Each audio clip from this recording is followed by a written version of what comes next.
Biso bipai na bipai mokili mobimba topesi bino bambote belé ba bonjour ba bonsoir par rapport ya air bokolanda biso ezali wa bino Judith Kalanga na mokuse jika na ye lisusu toujours na masolo ya bolingo, toujours na masolo ya développement, toujours na masolo ya lolenge nini tokoki kosala poete mabota na biso elongwa na bapaso ese koti elongwa na ba difficulté o ese komi développement kota na mabota na biso bolingo kota na kati na mabota na biso lelo na ye lisusu na masolo ya sika. La fois passée na lakaki bino ke tokobeta lisolo nini ezali à la base ya kuluna, nini eza à la base ya bana ya balabala, nini eza à la base tomoni lelo ba ofele ba komi ebele eza po ba kufela ba parents eza po prophète moko to akangaka yendo kito pasteur moko ayebisa ba parents ki azandu ki ba koki ko supporter mwana ba bengani mwana na balabala mwana komi na balabala komi kuluna eloko nini ezali na base ya kuluna eloko nini ezali lelo a base na banditisme na mboka na biso na koloba pe na monde entier eloko nini kuki kozala na base nango. Nazo pesa bino bambote ebele makasi wana nazo pesa ba oyo balandaka biso na poto ba oyo balandaka biso na France ba oyo balandaka biso na États-Unis ba oyo balandaka biso na Ukraine wana nazo mona directement directeur na biso mwana mboka Thomas Libinza umela papa merci beaucoup o balobaka iseta vraiment pona musala malamu oza kosala merci beaucoup pona ba oyo bakolanda biso na lakaki bino na kozala nga moko te na kozala na moko oyo toko développer na ye sujet na biso na pesa ki bino o balobaka flash mais lelo nazali awa na kozala nga moko te nazali na invité nanga je crois que ye moko azali penza mutu akozwa micro akose présenter azali nani asalaka nini eloko nini pe aye na plateau na biso ya Familia TV News en passant nazo ebisa bino ke abonnez-vous massivement makambo aboye bokoyoka ngoni pala toujours awa na Familia TV News chaîne ya mabota abonnez-vous massivement. Bonjour mwana mboka Pascal Buzima. Bonjour. Merci beaucoup. Au côté la caméra aussi se présenter. Nazali Pascal Buzima. Nalingaka mingi babenga ngai baptisé de la nation. Yes. Baptisé de la nation, c'est-à-dire batu oyo bazai ko accompagner mzee Laurent Désiré Kabila pour la reconstruction ya mboka. Na tango libération sili muza comprenait que mboka za yako Beba, c'était le Congo, c'était une machine inerte et donc il fallait former des hommes, il fallait former une énergie qui devait accompagner la reconstruction du pays. Nde ba jeunes bakendaki na kanya makasese 6600 jeunes oyoyo basala ki bikamusi na misala ya production oyo sala ki que si vous avez entendu on a parlé des cantines populaires passées par là, c'est la production réalisée par le jeune qu'on avait appelé baptisé de la nation, et puis Nazali Moko Nabango. Et alors, comme il est dit, le testament est valable quand le testataire n'est plus. Musée est mort, il n'est plus. Nous voyons comment le pays est en train de dégringoler. Nous nous sommes dit, on ne peut pas laisser le pays comme ça. Et donc, en tant que bâtisseur, nous avons mis en place une structure qui s'appelle Dynamique des pionniers bâtisseurs de nation. Et moi, je suis le président national. Merci beaucoup, président national et le bâtisseur des nations ya Congo. Bakota ki na musée Laurent Désiré Kabila pona kotonga mboka na biso mingi na nzela ya bilanga. Elongo na yende toko développer sujet na biso o ezali munene pona nini bana babebi pona nini bakuluna na nzela ebele pona nini na suka nango tokoyeba eloko nini tokoki kosala poto silisa yango mbala moko tokoti na mama na likambu na biso papa na ngai tolingi toyeba na bao balandaka biso pe mokili mobimba eloko nini ezali à la base ya bana ya balabala kala tobandaki kobenga bango les enfants de la rue kala tobandaki kobenga bango ba shege lelo shege azali susute shege asimbi lisheti shege asimbi libanga shege akomi koboma shege abongwani alati kombo ya kuluna eloko nini eza base eza divorce eza éducation de base eza nini yo en tant que mokambo kambaka milliers de milliers ya bato oki koyebisa balandi na biso eloko nini likambo ezali à la base ya kuluna na sina loba mikolo nyonso ke société nyonso ezali na besoin ya 3 personnes pour na évoluer. Les 3 personnes toza na mpaka, toza na elenge, toza pe na mwana. Mpaka aza na musala na ye, jeune aza na musala na ye, mwana pe aza na musala na ye. Basali o bazaka na kati ya société pour na évoluer nde bango wana. Mais il se fait que na société congolaise toza na manque ya batu misatu nyonso wana bien que ba existaka. Tozuna no mpaka. Mpaka congolais aza monstre. Monstre pourquoi? Parce que aza na mitu mibale. Azo kende ko expliquer yo sika nini kuluna euti. Aza monstre. Monstre aza na mitu mibale. Ah bon, c'est très profond hein. Mutu ya liboso etondi colonisation. Mutu ya mibale etondi dictature. Conséquence na yango esali ke ba jeune pe ba komi na catégorie mibale. Eza na catégorie ya liboso ya ba jeune oyo bazali kolinga kozala ba santu koleka Jésus Christ ye moko mwana na Nzambe. Donc bazo sambela du matin au matin, du 1er janvier au 31 décembre, abandonnant le travail, alors que la Bible dit celui qui ne travaille pas ne mange pas non plus. Maintenant quand on abandonne le travail pour aller prier toute une année, qui va travailler pour toi pour que tu manges? Et donc, le jeune qui est appelé à travailler pour le vieux et pour l'enfant, à Tiki Moussala, donc société et baby. Conséquence, c'est Ali qui n'attend que quand les enfants regardent le vieux, ils ne voient pas la référence. Quand ils regardent sur le jeune ne font rien, ce sont des distraits. Bana bakomi, bakomi suzo bengawana, kuluna, ntomboji, nyamanga, fender, selon Bako Bazali. C'est parce que les enfants n'ont pas de référence. Mais d'entrée de jeu, je peux t'expliquer d'abord. Les enfants n'ont pas de référence comment? Les enfants bazali na base ezali ndaku na bango. Base na bango ezali ba politicien te. Base na bango ezali ba vieux wana bazali na demi tout. Base na bango ezali ba tonto bazali kolekisa to ba tantino bazali kolekisa tango na église te. Kasi base na bango ezali bandaku na bango. Parce que tozomona kuluna ezali bana ya balabala te. Les enfants de la rue bazali sous-souté bana kulune koti na ndako. Siko yoyo koloba ke likambweza ya ba politicien ndengini. Nangana lobi na no politicien te, ngana lobi mpaka, na lobi jeune, na lobi mwana, na lobi politicien te parce ngamo konaza politicien te. Ngana zolo bela makambo mama jiditi onzo ke nangamba ngumbango alors ke nazolinga na kutsonde na mama na likambo.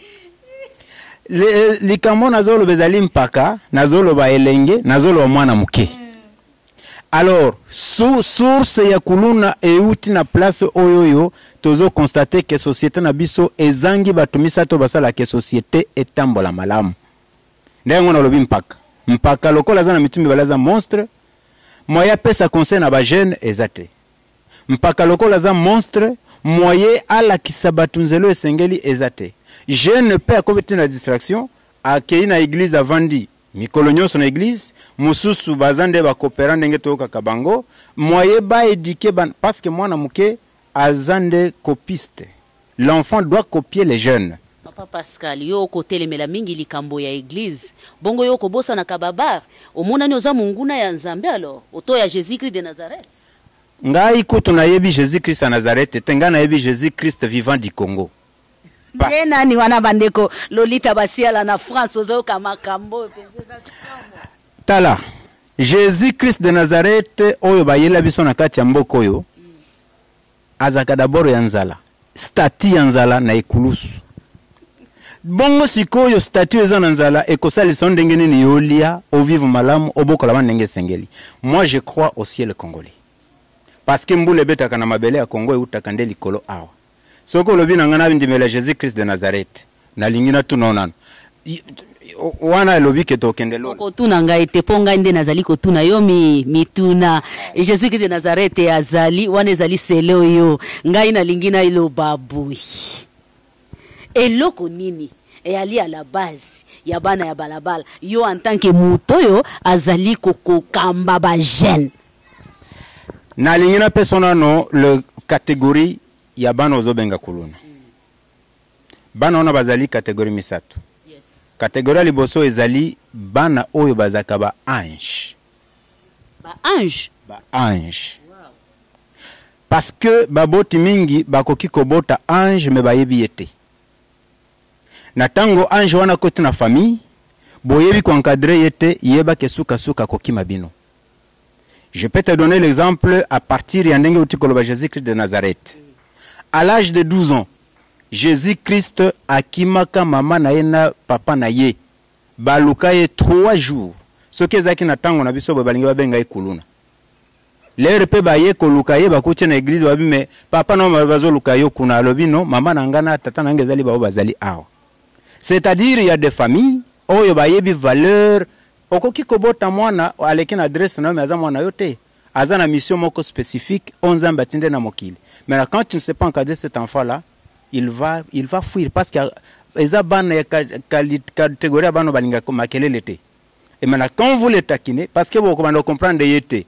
Un enfant qui naît déjà, il est ange. Moi, je comprendre aux alatés. Catégorie de bossa bakuluna yangoan. Catégorie mbali bakuluna. Ezali bana oyo babota makana na sia inconscience. Nandingenini.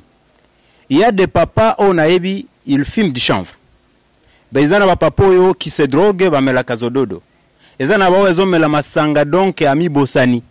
Et donc la nuit quand il arrive le la papa de patron andaku, qu'est-ce qu'il va faire? Ce cas lobi moi c'est baluka koto boy, moi c'est moi yoboya, exact parce que la femme doit être soumise. Natang mususu mama wana ko concevoir na butu wana et maintenant le papa parce qu'il est dans l'inconscience, yeba ke mwana wana ko botama inconscient peut à finir kozala enfant de la rue. Troisième catégorie ya bakuluna ezali fruit ya ba église. Les églises mal placées, les églises maladroites, les églises qui ont été conçues par les gens qui ne sont pas mandatés par Dieu. Bamitie batu, yanzambe, alors que bazalinde basel ya mabumuna bango. Et donc, ce qui a côté panamonique, aux ana moins franc pour nazwa offrande ya bien, à côté la vino na bano na zomo na lokola o yazando qui faut tele malam. Papa Pascal ozamuta ba problème bandimi ba chrétien ba pasteur ba sana nzambe bo tenir viso rigerte ezali émission na biso na kati ya mabota tozali koluka lolenge ni tokoki ko sauver génération zali koya na famille ya TV News tozali wana pona ba conseil tozali wana pona koyebisa bino eloko nini tokoki kosala ezala na monde ya bolingo ezala na monde ya bana na biso ezala na monde ya génération o ezali koya. Bonjour à toi Beni Matondo na kati ya Ukraine. Papa na lingina tuna yo. Olobi ke ba église ezape à la base ya ko détruire génération ezali pe à la base ya kuluna. Mais lelo tozali komona basai na nzambe mususu bazali ko bongolisa bakuluna mitema azalaki kuluna mais ayoki liloba na nzambe abongoli motema koleka même l'état koleka même ba parents. Est-ce que vous avez même pasteur musu baza ba kuluna? Bongo kuluna ko bongo la kuluna moninga ndenge nini? Ngana ye tolo totikana ba kuluna balabala. Est-ce que vous avez na ba kuluna musu baza en cravate? Wana na monde politique alors. Na côté na politique tenga nazo batu balata ka bakazaka parce que ezaka ba police balata kazaka te, même pasteur alata ka costume, mutu nyosa ko lata costume. Mais na sikoyo ngana zo tunoka kalikamba. Nazo répondre yo. Nazo biso boy.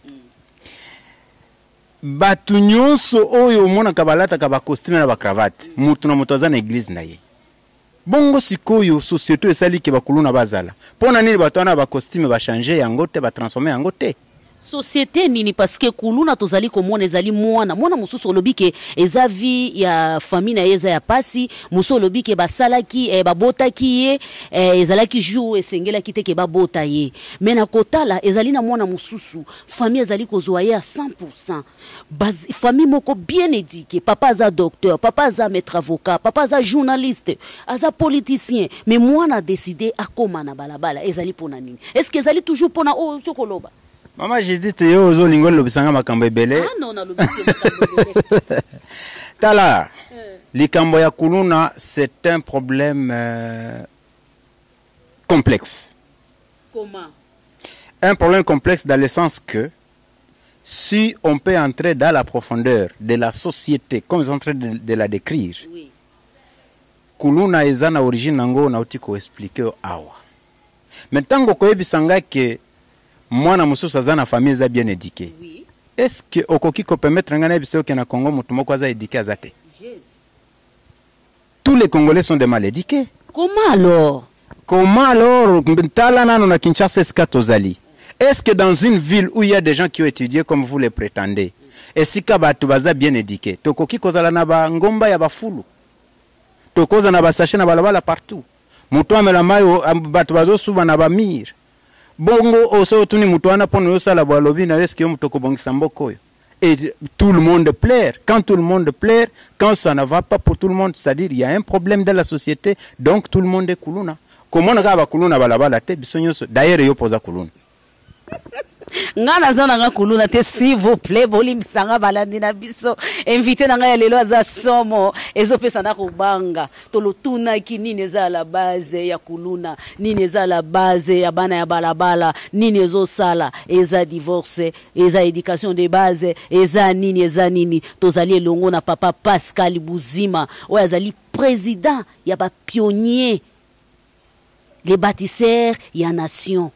Tozana ya kambaka ba jeune belé mais toyebite soki pona nini eloko nini ezo sala ke papa alobake akoiseli bere pa ba pasteur papa okoiseli bere basala nzambe on dirait yo zaka na mboko yote ba pasteur kutu makambo na el moko na komi kobanga koloma parce que ngo moko bazoloba yango ngana ipase moko na autant kombo na ete auté ko ebisa biso keno so mboko ekwei bango ba pasteur nde bazala la base ya koko ya mboka. Comment? Na ba prophétie lokuta. Na koluka offrande na ndenge ya makasi. Soki ba invité ye quelque part boye ka ndenge na yapo e pa na yo boye so na moni mwana mwasi ya yo ko azana elongineti ya mwabie boye na komi kolinga ye et puis mwana mwasi na mokolo kobota ngai na pesi ezeme aboti yeba ki na kolinga te yo denoncer ngai na kosa makasi nyonso tu mwana wana ba bomba ye bana nanga pe yanda ko bakoyeba yete do mwana wana suka kozala kuluna lokolo zo lukaso sa bakuluna la sikota manda ko expliquer yo esika nini euti do pasteur aboti ayende nda kwa mutu asambeleli aboti bazui mwana na babombi pona ko garder dignité soit déjà dignité alors que moko za dignité. Alors ba pasteur bango moko bazolo bake ba professeur bazokenango muso ezokabala mabala ba pasteur bazokende ko balisaka batu oyoyo oyebi pono bala mwasi il faut azali réellement panzi na yo. Oui. Pour ce que ozui panzi eza yo toke ko tiangwa ko souffrir mikolo belé mabala mingi ba passer bazo sangisa ezome babatu oza mo panzi no eza kasoki wapi mais oke kumikuta baliso mpanzi moko boye ekotungisa yo wana bosi boboti bana mibale misatu mwasa okende boye mobala atikali boye suka na ya bana wana baza bakuluna. Donc divorce pe eza à la base ya kikuluna. Évidemment, et divorce ali à la base ya kuluna. Donc biso nyonso kutu na kolwaka ba pasteur te. Nous tous les Congolais, surtout ba pasteur na ba soi-disant intellectuels, les gens que moi j'appelle semi-lettrés, tous les gens qui sont allés à l'université, en tout cas, il faut mettre la malamu, c'est nous qui sommes à la base ya makambo ya ba kuluna. Donc kuluna ezali yo, ezali ngai, ezali o wana kuna, ezali o wana kuna, biso nyonso tozali bakuluna parce que tozali kobunda te. Eloko nini okoloba na baninga na biso ya poto, baoyo batalaka ba image ya mboka, bakenda babanga ka kozonga na mboka, bazobanga, me bakritika ka mboka na biso na musika. Bango kutunde pe il faut totala bango malamu nzambe alimbisa bango d'abord parce que baza balash. Bakima mboko yo pona pasi. Balobi ono awa ça ne va pas, balobi français, ba moni que il faut ka bakende. Ba abandonner mboka. Eloko na kolo na bango elingi koloba ke bazonga awa. Ngonge koki bazonga. So bazongi te parce que biso tos tozi charge. Loko tos de découvrir source ya bakuluna wana. Nous allons le conscientiser. Toko mango na misala oyo esengeli. Toko sala musala ya production. Toko mina nukuna te papa nanga. Yo répondre ndeba e bazali na poto. Bandeko to benga ka bandeko a diaspora kasete. Batu ya diaspora wana. Batu ya diaspora parce que misala oyo baboya ka awa. Nde yango bakenda kosala kuna. Alors toza na bango te. Moeba critiquer biso lisusu. Elinga ki ezala te. Bango nde na yo répondre. siko yozo katanga maloba yo lingi naloba na batia diaspora te alors bango kuna ba kiminzala ao balobi kuna na poto nde balia kambala balobi kuna na poto batonga tala kuna eska bazali batu lokola bango nde batonga mboka ne poko makitoko awa pe pa msusu tozui conscience toki kotonga pe mboka oh d'ailleurs notre pays c'est un pays à vocation ya koyamba bikolonyon so ezali malade. Nos amis qui sont à l'Europe, en Europe là-bas, les amis de la diaspora comme vous les appelez, ils sont lâches. Et puis ba kenzamba kolimbisa bango te parce que bazako kenda dehors ya mission na bango. Qu'ils reviennent avec tout ce qu'ils ont là-bas, to kotonga mboka. Mingi kuna baza bango pe baza bakuluna oyibi. Comment? Na sens que mingi baza kuna bazwa mikanda pona lokuta. Alors que tout celui qui est menteur et kuluna. Musa koloba lobi ono azwi photo ya soda moko akufa akamati achiango na ba dossier na ye alobi onde papa na ngai obi mobali na ngai baboma ye atangi komba politicien moko boy kombo bango moko batanka bayebi yango politicien wana Kongo mutaboma mobali na ye abi oyo mo politi nani konzitu boye nde aboma mobali na ngai photo azo lakisa ona ya mobali na yete ya papa na yete achiango na dossier mindelele bamoni bongo bango bakansi bazokela bango ma bakamati dossier babino comme ça ndenge za botopesio mikando tikalia ye moko ayebi na kati ya conscience na yeke j'ai menti pour que je sois résident ici. Mais balobaka oya riska kate akozwa eloko te. Est-ce que ndeko riska malonga yango wana poni ba riska kia wate aulia okende pota kenta na kiria kende kovanda kuna asala bilanga sala ferme comme ça ça sape batumi bale misato vanda usa musala. Bongo wa bino bozali na musala kasi yango nde toza komona kuluna ezali kobota lokwa maeza. C'est comme musala yango na bisaki oke na société na biso zo existait parce que batou faut basala musala ezala bazate. Donc les Congolais n'existent pas. N'existe pas comment? Vous êtes là, moi aussi, je suis là. Maman, j'ai dit. Oui. Est-ce que Namboko Batoazo existait au Komanda Kolia Fufu et Polé Outi na Japon? Est-ce que Naisika Batoazo existait les 3 personnes que j'ai citées? Bakolia Makoso Yangulu. Et puis Bazo Kumisango Alobi Obiloko ya Motuya ya Maezalaka bien na kati ya Madesu. Est-ce que dans un pays qui a le rivière le plus poissonné du monde, bakoki kolia mpiodi oyezo le kana maboko sale ya batu à travers mokili yolo ke batu bazali ma chérie mami kankolo lelo ezali nde likambwa wa lelo nde ezali likambwa wa Lolita Basiala ma chérie Basiala. Bonjour beaucoup vraiment ma chérie en tout cas na yebite lelo ezande likambwa wa ezande mama na likambu toyambi muto ya lobaka bolobaka ke mama jidi to lukaka makambu melelo na lukinde makambu. Je crois que bozoyoka na tuna kibino ni neza à la base ya kuluna kasi papa mokonzi a répondre biso ke biso nyonso toza bakuluna eza suka ya toma o papa libinza o confirma ngo yo peke oza kuluna eza somo vraiment papa na ngai je crois balandi na biso ba comprendre nini eza à la base ya kuluna.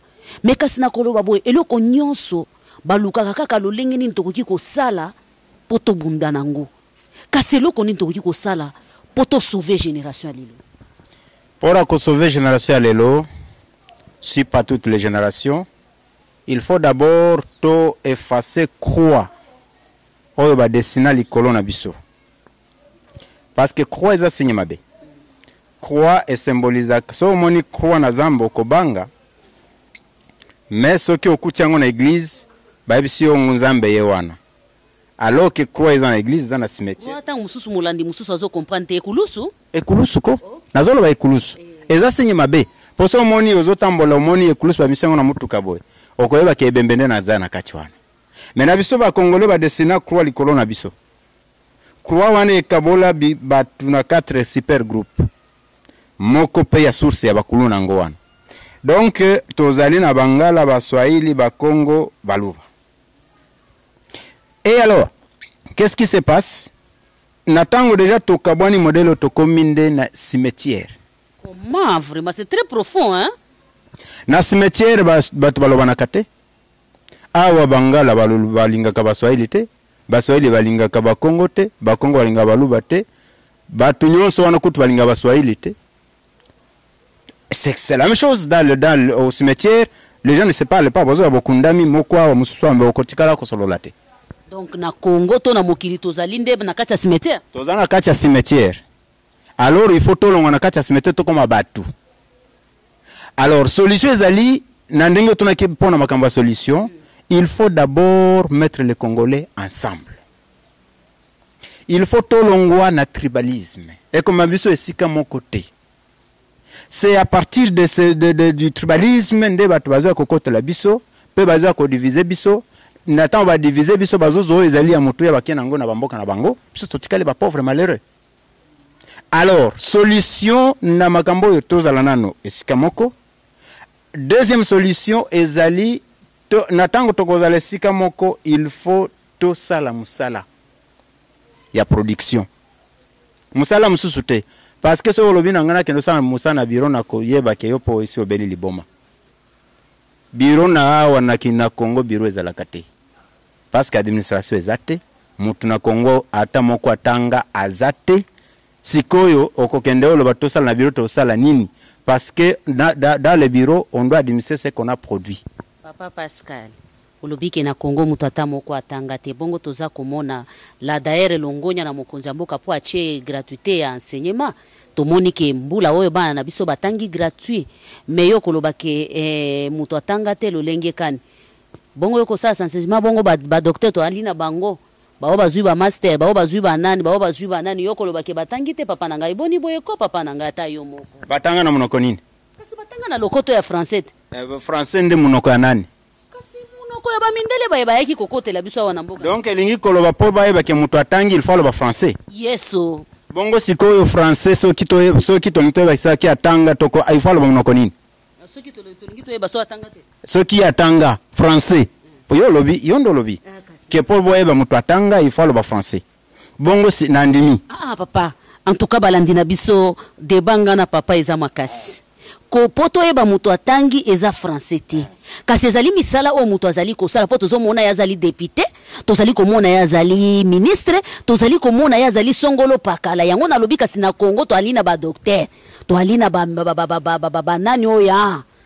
nani oyo elongo na papa kasi nde nazolo batangi o banani ya banani o bazali yo tanga kasi natanga ngai natanga te ngai natanga na ngate na je me suis vu en train de perdre mon temps na koye kolande ba langue étrangère, c'est tout ce que je connais, français, anglais, espagnol, nde identification ya batu batanga na kati ya mboka na bisango wana. Et alors yo lobi ba docteur bazali ba licencié bazali tozona noneti bolinga mingi ba docteur en droit ba licencié en relations internationales mama Judith tolo bana bosolo. Comment tu peux prétendre maîtriser les relations internationales alors que tu ne maîtrises pas nazako tunaboy loko lobi otanga na ebiko soki oza docteur en droit te oza licencié en droit si oza licencié en droit te il faut oza licencié en économie. Si vous êtes licencié en économie, je peux pressentir que vous êtes licencié en relations internationales. Parlons des relations internationales. Maman Judith, loba nangaina nondenge nini iyo mutu okoki ko prétendre ko maîtriser relations internationales alors que vous allez incapable de maîtriser relations familiales. Comment? Tala désordre za na kati ya Congo. Tala ba famille ndenge panzani. Tala ndenge bato bazo swana mikolo nyonso. Na bazo benga ba docteur en ceci en cela. Pona likambo muke fo ba bunda. Bongo sikoyo yebisa ngai kuluna nde nani kuluna pe nde nani. Bato na ba veste ba balongo na ba veste ba gumbi ba chemise ba bandi makofi. Ba ko bunda na Assemblée nationale esika bato bali ba mingi bande ko tolobi eloko te bolanda kaka Papa Pascal ye muto akolo bangana kolobelo ngana yebite soki babundaki wapi mengana yoka ka batu ya kazaka babundaka yondo zolo baba licencié ba ceci cela mama muto atangi na mboko yo azate na yebika ka 4 intellectuels banani ya liboso eza intellectuel Lumumba Patrice Emery Lumumba c'est là c'est un intellectuel par excellence parce qu'il y a ça là seulement 4 ans primaire. Mais yo ceux qui peuvent bazo benga yo indépendante lelo, c'est parce qu'il y a un élève de la 4e année primaire qui s'était mis debout à lobby non atelemeli likambo ya conférence de Berlin. Alobi botika biso ndenge tozali tozala indépendant. Conférence de Berlin ezaki nde likambo mokili mobimba. Mais moi na ya 4 ans primaire, 4e année, excusez-moi, primaire, a arraché indépendance. Pona ngai wana za intellectuel. Bongo ya mibale. Ya mibale tokotia mai na monokote ezali Mzee Laurent Désiré Kabila. Parce que lera komi na mboko oyo. Yo na yebi ko so botamaki batusende bayebi yete. Mais Mzee alobaka phrase moko oyo ngana ko bossa na te. Il a dit, moi, Mzee, je ne marcherai jamais devant les portes de la Banque mondiale à 4 pattes. Na kende kozwa nyongo ya mutute. Tozana nyonso na Congo, batu bazali, mabele zali, mbule betaka, maye zali, ndenge nito kende kozwa nyongo. Atuni comment expliquer mutu onyonso azaka na mbongo abombaka yango. Me bato bazaka ko defisa biso mbongo, bango bazana ngo musalate. Ya misa tozali Joseph Kabila Kabange. Parce que azwi mboko na âge à 29 ans. Amboke ezaki biteni ezaki na ba président Minei mutu na mutu azana arume na ye azana gouvernement na ye mais moi na 29 ans asangisi mboka mobimbe zongi esika moko mba wana za intellectuel.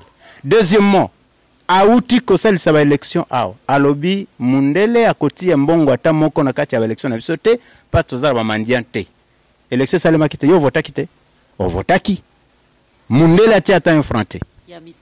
Yamine Yezali, son excellence, monsieur le président de la République, Félix Antoine Tshisekedi Tshilombo. Pourquoi? Yo lobi otanga. O basi batangisa ndenge ba retira ka signature. Batangisa ngai.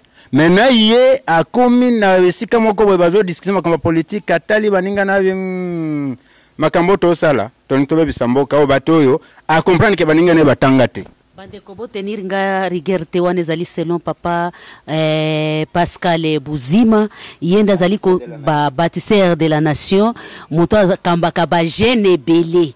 Vraiment merci beaucoup tokomi ko kende ko koma na suka kasi avant to koma na suka na kolinga mingi papa répondre na mutuna akotaki na mozindo te eloko nini tokoki kosala sikoyo poto sauver génération o ezali koya na mukuse. Vraiment mbote na bino baye balingaka Judith Kalanga Jika. Bonjour na couple Rodrigue Lunda mamanto, je vous aime beaucoup. Eloko ya kosala ezami balete totika na kotala libanda tota na kati ya mboka tozonga na musala ya production ezali na biteni misato: la production agricole, il y a l'élevage, il y a la pêche. Quand on a la nourriture, on peut tokoki ko sauver bana ndenge tolingi. Na tango tozana biloko akolia tokotanga ndenge tolingi. Na tango tozana biloko akolia wana ndi tokobenga tobaza bazwi. Donc papa Pascal na lingina bosa na mutuna moko. Bakulu nango bazali kokanga ka bango. Tozali kaka na kati ya solution pour to sauver génération ya bana na biso toza kobota. Bakokanga bango bakokende na ba parquet bakobima. Ba misusu pe batondami na prison place ya kotia bango ezalité. Solution nini bakoki kosala po ete soki bakangi ata koluna ngo amona na te ou bien nini te yo en tant que mokambi ya ba jeune okoki kolobani solution ni bakosala ngana kosenga batika bana wana kokanga bango ba changer batika kosomba minduki e pa mindele ba pesa ka bango monga ofele basomba ba tracteur ebele na kati ya mboka to kama tabana to kinango na bilanga kokendo tia ona ba prison bazokufa bazokondu kufa na kwa shokoro alors que ezali maboke kosa musala soki mutu aza kuluna Kinshasa tokene na bongandanga akesa bilanga sali pêche ako découvrir le PV mais bana ona bazokomba kuluna parce que mutu moko la kisongo musala azate to somba nde ba tracteur ebele na ba bazwaka ba tracteur 700 tracteur wana Kabila somba ka wana bazongi la biso yango comme ça to résoudre likambo ya kuluna na lobi soko lobi bakena parquet batiki bango est-ce que kuluna kankamoninga na kuluna biso yoto za bakuluna be siko nani akanga moninga parce que faut tozonde solution ko kangeza solution te so kangiye et que plenya zate suka kobima c'est ça la loi. Alors tolongo nano na makambo na ba loi or docteur en droit docteur en ceci docteur en cela non tokena na bilanga. Merci beaucoup papa Pascal Buzima.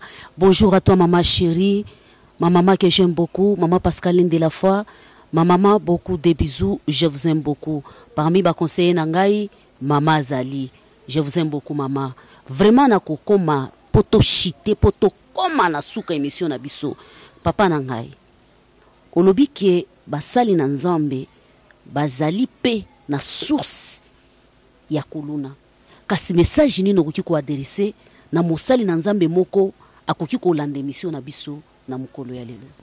Na kolo mosali na nzambe moko te bango nyonso baluka nzambe ya solo batika nzambe ya ikulusu parce que ikulusu za kasini ya cimetière baluka nzambe na bomoi oyo apesaka bato bomoi parce que mboko oyo ekoti pe désordre bango basala na nzambe nde bazala base ya makambo nyonso. Koma kasi bango bazali kosambela mpona biso? Basambelaka mpona biso te parce que sika bato bazosambela mabe ekotaka te. Yo mona kite bango nyonso bakende okota pe likambo ya corona bakomi kolinga kobanda kogere baserkei ndenge nini mosala na nzambe bakogere serkei akunda mutu po mutu akufi na corona bazala base ya baproblème tala na ntango ya kala ezalaki soki problème eza na mboka baza kobenga nde baprofete bakonzi babengi baprofete oyebi mokonzi mabe na mboka atikala kozala te bango nyonso Kasavu baza mabe te Mobutu aza mabe te Moïse Kabila azala mabe te Kabila azala mabe te Chilombo Tshisekedi le président de la République aza mabe te basali na nzambe na bato bakenda ba université nde toza mabe nde tobebisi mboko tokozongisa ye lisusu po to développer sujet oyo bandeko balandi na biso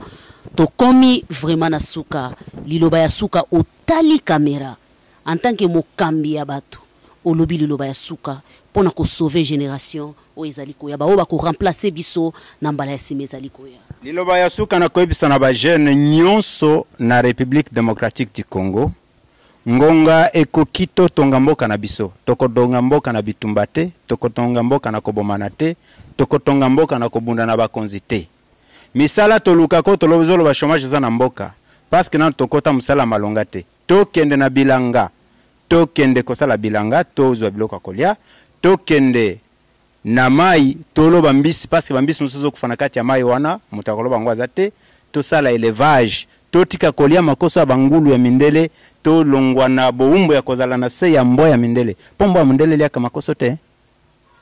Merci beaucoup Papa Pascal Buzima elongo na yo nde tobeti lisolo na biso totuna ki mutuna kuluna ezali pona nini ezali po ba parents bakabwana tozwi ba réponse na biso ya solo ezali po ba parents bakabwana ya solo ezali po ba pasteur bazali kopesa ba prophétie ya lokuta ya solo ezali po bana bazali kobotama ba parents ba mibongisaki te ya solo ezali po bolingo papa na mama bolingo ezate ya solo ezali po mboka na biso mikakatano ezali ebele ya solo ezali je crois mikakata na ba solution pe bozui elongo na Papa Pascal Buzima matondo na bino nyonso bolanda ki biso vraiment na lingi bino mingi na ebike bozali ebele bokolanda biso nazali kopesa merci na oya ngai cameraman oya sala ki bino Bomona nganda kamino Elma Kande vraiment merci beaucoup